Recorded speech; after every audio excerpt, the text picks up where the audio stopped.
Assalamualaikum warahmatullahi wabarakatuh. Selamat datang di channel Gria Demit. Terima kasih sudah klik video ini. Di video kali ini aku akan menceritakan kisah horor yang berjudul Tersesat ke Alam Gaib Alas Roban Part 3. Bagaimana kisah selengkapnya? Yuk simak video ini hingga akhir. Namun sebelumnya support channel ini dengan like, komen, dan subscribe channel ini agar bisa berkembang dan aku bisa semangat membuat video untuk kalian semua. Oke, tanpa berlama-lama kita simak ceritanya. Gimana? Masih gak ada sinyal? Tanya Sinta mencoba menekan rasa panik. Ia memegang ponselnya erat, seolah berharap benda itu bisa menjadi jembatan untuk kabur dari dunia mengerikan ini. Udah habis baterainya. Dari tadi gak dapet sinyal juga. Ardi menggeleng, wajahnya tegang dan pucat. Mereka semua mulai merasakan putus asa, tak tahu lagi kemana harus melangkah. Namun, tiba-tiba dari balik kabut yang melayang di sekitar sungai, muncul sosok seorang nenek tua. Tubuhnya bungkuk, rambutnya kusut berwarna putih seperti akar pohon yang sudah lapuk, dan wajahnya penuh keriput dengan tatapan tajam yang menusuk. Nenek itu mengenakan pakaian lusuh dan berjalan tertati-tati sambil mengamati mereka dengan pandangan yang tidak biasa. Mereka semua terdiam, merasa tak nyaman dengan kehadiran sang nenek yang tiba-tiba. Si nenek berdiri di seberang sungai, lalu tersenyum dengan senyum yang tidak bisa dijelaskan, yaitu di antara keramahan dan juga kengerian. Tanpa basa-basi nenek itu berbicara, suaranya serak seperti suara ranting yang patah. Kalian tersesat ya nak, tanyanya sambil menatap mereka tajam. Yuni menggigil ketakutan, berbisik pada Sinta. Siapa dia, Sin? Gimana kalau ini jebakan lagi? Namun, Sinta mencoba memberanikan diri. Iya nek, kami tersesat. Apa nenek tahu jalan keluar dari sini? Nenek itu menyeringai, matanya menyipit, membuat keriput di wajahnya semakin tampak dalam.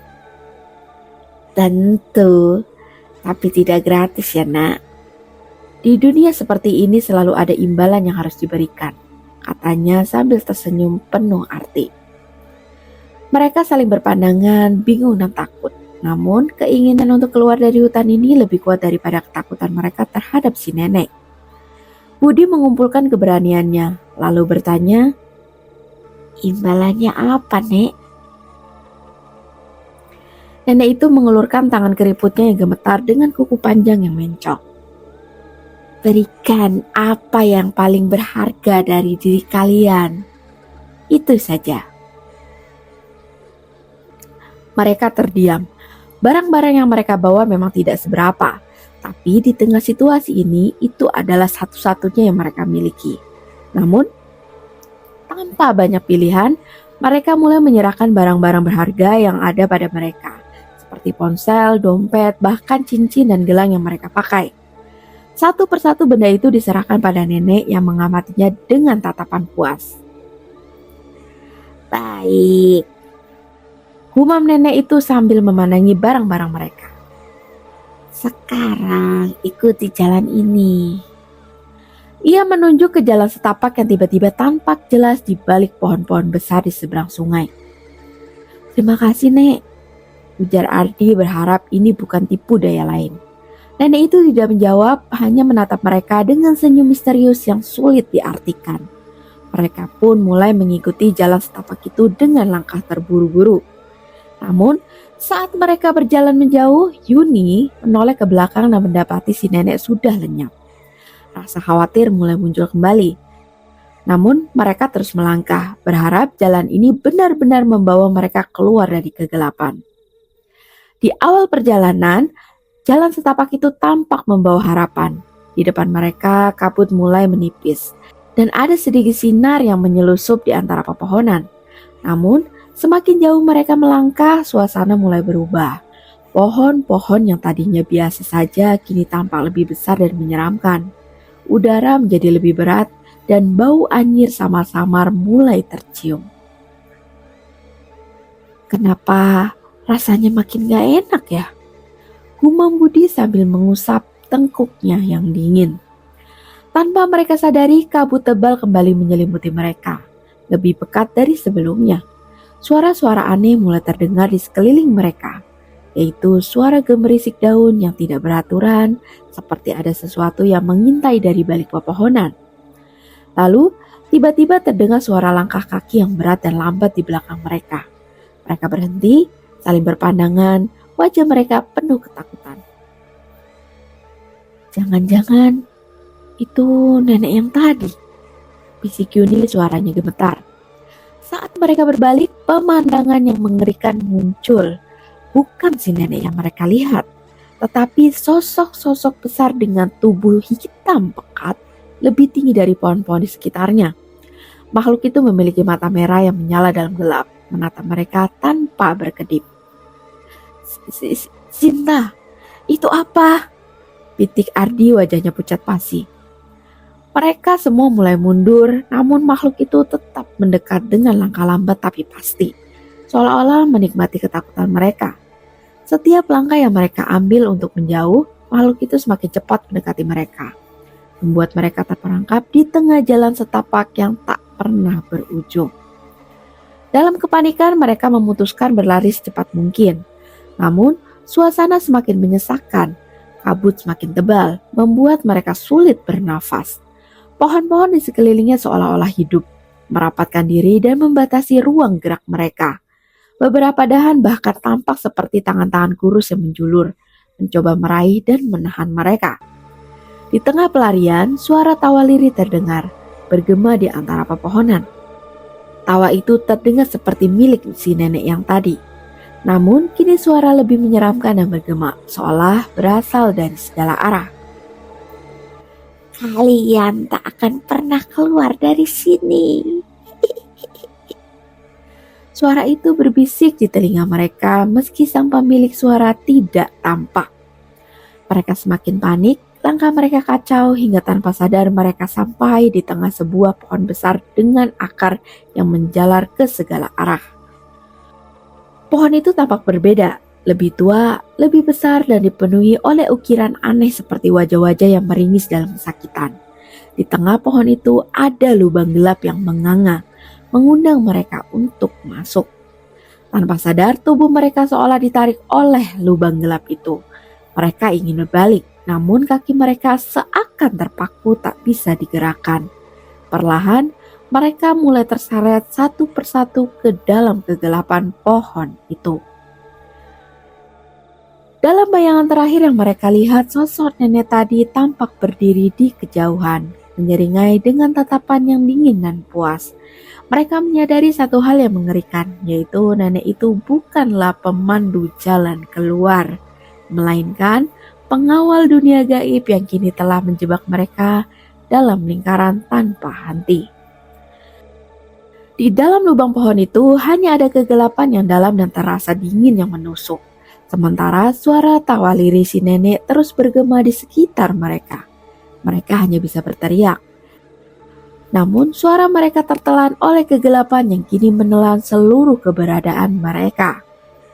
Ketakutan semakin menguasai 4 sahabat ini, membuat mereka hilang akal dan semakin tak terkendali.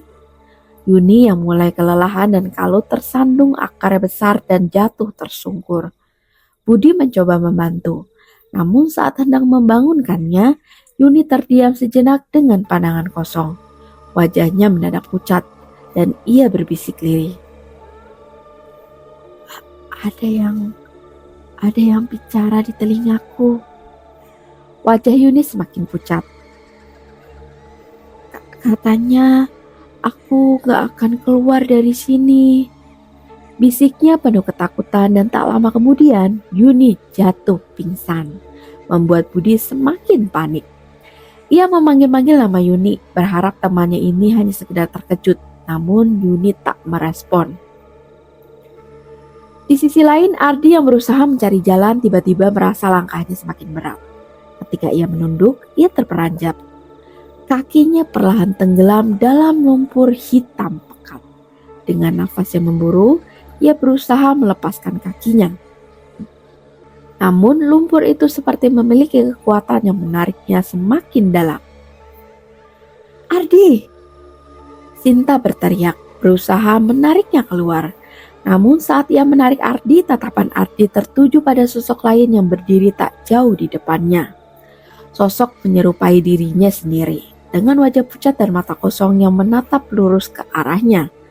Sosok itu tidak berkata apa-apa, hanya memandangnya dengan dingin, seolah menunggu Ardi menyerah dan tenggelam sepenuhnya. Aku gak bisa, Sinta.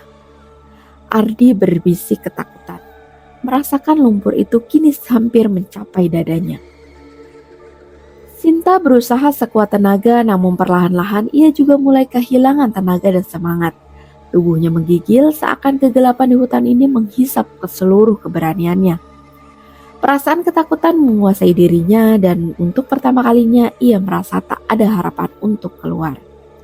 Di sisi lain, Budi yang sudah semakin ketakutan mulai tersadar akan kesalahan mereka. Semua canda dan ejekan yang mereka lontarkan sebelumnya terasa seperti kesalahan fatal yang tak termaafkan. Budi akhirnya bersimpuh, memejamkan mata dan mulai berdoa dengan sungguh-sungguh. "Tolonglah, kami hanya ingin pulang," gumamnya dengan suara lirih penuh penyesalan. Saat Budi berdoa, angin dingin mendadak berhembus kencang membawa suara-suara berbisik yang samar di sekitar mereka. Akar-akar pohon yang menjerat kaki mereka perlahan melemah dan kabut yang pekat mulai merenggang, memberi mereka ruang untuk bergerak. Sinta yang hampir putus asa melihat sececah cahaya dari celah pepohonan di depannya.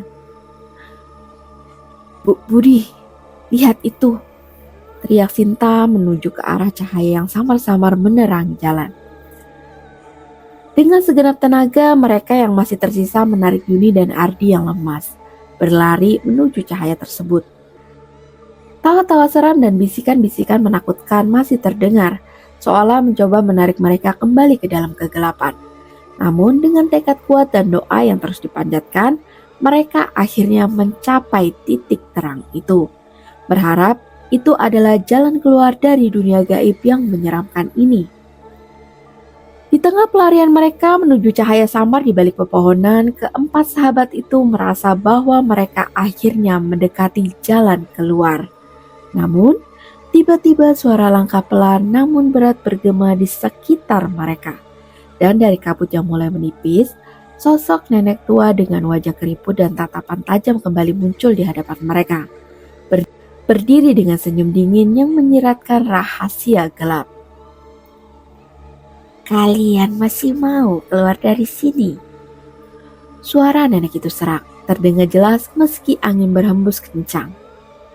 "Ada satu syarat terakhir yang harus kalian penuhi. Dunia ini tak menerima tamu yang masuk tanpa izin," lanjutnya sambil menatap mereka tajam. Budi yang kini kelelahan namun penuh rasa bersalah memberanikan diri berbicara. Kami hanya ingin pulang, Nek. Kami gak sengaja masuk sini. Tolong, kami janji gak akan ganggu lagi." Nenek itu tertawa pelan, tapi tawa itu justru terdengar menyeramkan. "Setiap pelanggaran punya konsekuensinya, Nak. Jika kalian ingin keluar, berikan sesuatu yang paling berarti untuk kalian. Tanda bahwa kalian tak akan kembali atau mengganggu dunia kami lagi." Ia melambai pelan menuju pada barang-barang mereka, lalu menyuruh mereka untuk mengumpulkan benda-benda berharga yang masih mereka bawa. Meski ragu, mereka semua tahu bahwa itu satu-satunya cara. Dengan pasrah dan tak ingin lagi menghadapi kengerian di dunia gaib ini, mereka mulai melepaskan barang-barang terakhir yang ada di saku atau tas mereka. Budi dengan berat hati menyerahkan jam tangan pemberian mendiang ayahnya. Sinta melepas kalung pemberian ibunya, dan Yuni menyerahkan ponsel yang penuh kenangan foto bersama teman-teman. Sementara itu, Ardi yang sudah kehilangan sebagian besar barangnya hanya bisa menyerahkan gelang sederhana yang selalu dipakainya sejak kecil. Nenek itu mengamati mereka dengan tatapan penuh kepuasan, lalu menggumamkan sesuatu yang terdengar seperti mantra. Kabut sekitar mereka mulai bergerak, berputar mengelilingi mereka dengan kecepatan yang semakin meningkat. hingga menciptakan pusaran besar. Di tengah pusaran itu muncul sebuah jalan setapak yang semakin terang, memanjang ke depan, seolah-olah menunjukkan jalan keluar dari tempat terkutuk ini. "Cepatlah, waktu kalian tak banyak," nenek itu berkata lagi. Suaranya mulai melemah seiring ia menghilang perlahan ke dalam kabut. Keempat sahabat itu tak menunggu lagi. Mereka berlari secepat mungkin di sepanjang jalan setapak yang semakin terang. Meskipun rasa takut terus menghantui mereka. Di belakang terdengar suara gemerisik dan bisikan, tawa-tawa samar, serta langkah berat dari makhluk-makhluk gaib yang sepertinya tak ingin membiarkan mereka pergi begitu saja. Di kejauhan, mereka mulai melihat pohon-pohon besar dengan wajah-wajah meringis yang seolah mengawasi dan menghantui langkah mereka. Rasa takut semakin menjadi saat suara tawa itu semakin jelas, dan mereka merasa sesuatu yang besar sedang mengintai dari balik kabut. Sinta yang berlari di depan mulai berteriak, "Ayo, aku bisa lihat ujung jalan ini." Namun makhluk-makhluk itu semakin mendekat dan keempat sahabat ini semakin merasakan hawa dingin dan kehadiran mereka yang menakutkan. Yuni merasa ada sesuatu yang menyambar ujung bajunya, menariknya untuk berhenti. Ia menjerit ketakutan, tapi Budi dengan cepat menariknya, membuat mereka terus berlari tanpa menoleh lagi. Saat mereka hampir mencapai ujung jalan setapak, kabut di belakang mereka semakin menebal dan perlahan mengambil bentuk-bentuk aneh. Sosok-sosok tinggi dengan mata merah menyala, tangan kurus memanjang, dan wajah-wajah kosong yang menyerupai bayangan mereka sendiri. Sosok-sosok itu terus mendekat seolah ingin menyeret mereka kembali ke dalam kegelapan. Ayo, tinggal sedikit lagi!" Ardi berteriak, meski nafasnya terengah-engah dan seluruh tubuhnya bergetar. Akhirnya, dengan sisa tenaga yang ada, mereka melewati ujung jalan setapak. Dan tiba-tiba semuanya menjadi terang. Mereka merasa tubuh mereka terlempar ke depan. Dan saat membuka mata, mereka sudah berada di pinggir jalan besar di ujung alas roban. Di tempat yang tampak lebih familiar. Matahari pagi mulai muncul di ufuk timur. Sinarnya menyapu kabut yang tersisa. Mereka semua terdiam sejenak, masih terengah-engah dan tubuh mereka terasa lemas. Tak ada yang bersuara, hanya saling memandang dengan tatapan tak percaya bahwa mereka benar-benar berhasil keluar. Meskipun mereka berhasil melarikan diri, mereka merasa ada sesuatu yang hilang, yaitu barang-barang berharga mereka kini sudah menjadi bagian dari dunia gaib itu, sebagai tanda kesalahan dan penyesalan mereka. Budi akhirnya berbisik, Aku gak nyangka kita masih hidup." Namun saat ia meraba pergelangan tangan yang biasa dihiasi jam tangan pemberian ayahnya, ia merasakan kekosongan yang begitu besar. "Ini semua gara-gara kita. Gara-gara kita tak mendengar peringatan," kata Ardi lirih, suaranya penuh penyesalan. Mereka akhirnya sadar bahwa pengalaman ini adalah peringatan yang tak bisa diabaikan. Ketika mereka melihat ke arah alas roban, seolah-olah kabut yang tersisa berputar pelan, membentuk sosok nenek yang melambai dari kejauhan sebagai peringatan terakhir bahwa tak ada yang bisa sembarangan memasuki dunia lain tanpa izin. Mereka berjalan menjauh dengan langkah gontai, memutuskan bahwa cerita ini akan mereka simpan dan jadikan pelajaran agar lebih menghargai peringatan tentang hal-hal yang tak tampak. Nah, demikian untuk video kali ini. Semoga dimanapun kalian berada selalu dilindungi oleh Tuhan Yang Maha Kuasa. Amin amin ya robbal alamin. Sekian dari saya. Wassalamualaikum warahmatullahi wabarakatuh. Bye.